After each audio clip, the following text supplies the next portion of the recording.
Travel with me, Maui, Hawaii.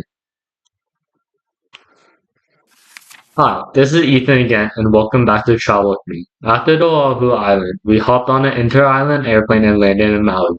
Maui is the second largest island in Hawaii, after the Big Island. It's home to the Haleakala National Park, where a giant volcano rises over 10,000 feet into the sky.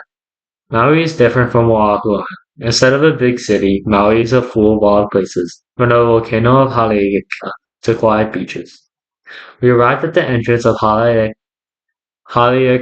National Park. Are you the same as me, wondering what that picture is about? This is the story of Maui, the demigod who gave the mountain its name. Haleakala means house of the sun. Long ago, Maui climbed to the top of this volcano and lassoed the sun as it raced across the sky. Slow it down so his mother could have more daylight to dry her top of clothes. Haleakala is beyond being amazing. Even now when I see the picture, I wish I could see it again. It is a massive shield volcano that makes up over 75% of the island of Maui, reaching 10,023 feet, or 3,055 meters above sea level. The summit's striking. Mars-like crater is dusty red and orange, dotted with cinder cones that look like little volcanoes scattered across the ground. At the overlook, I picked up a pair of binoculars and looked as far as I could see. Each color of the crater floor tells a story. Red means the rock has rusted over time, black means it's still fresh from an old lava flow, and green means plants have finally found a way to grow in the harsh, dry soil.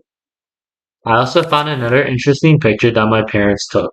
Look up at the clouds. Do you see these soft colors glowing like a rainbow? This is called cloud iridescence, and it happens when sunlight passes through tiny water droplets high up in the clouds, splitting the light into pretty pastel colors. It's different from a regular rainbow because it shows up right next to the sun instead of across the sky. High up at Haleakala's summit, the clouds are often just the right kind to create the magical shimmering effect.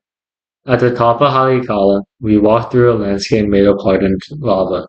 Some of the rocks stuck up into strange spiky shapes. These were once soft and gooey, squeezed out through cracks in the ground before they cooled into solid stone.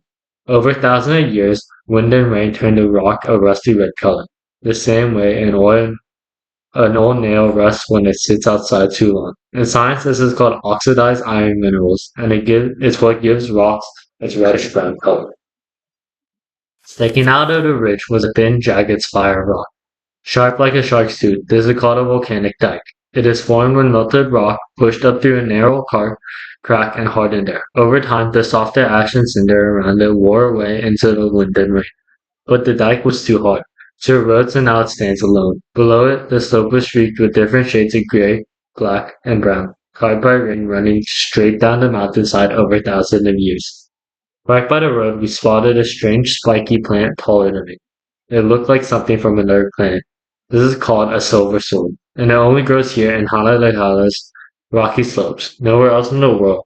Its silvery sword-shaped leaves curl outwards like a starburst, and after living for years, it grows one tall flowered stalk covered in fuzzy purple blooms before it dies. We couldn't leave any island without exploring the ocean. We played with bodyboards. According to my parents, it was one of the most fun beaches on Maui. The waves were calm and the water stretched out shallow for a long distance. Lots of small kids bobbed gently on the waves as the sun dipped low over the water. The sky turned bright orange and gold, and my sister and I rode the last waves in, ready to head back. Not too far from that sandy beach, waves crashed over the dark jagged rocks along the shore. Maui shores aren't just soft sands. In many places, hardened lava from old volcanic eruptions has turned into rugged rock formations right at the water's edge. Respect nature as always. Bye for now and see you next time in travel.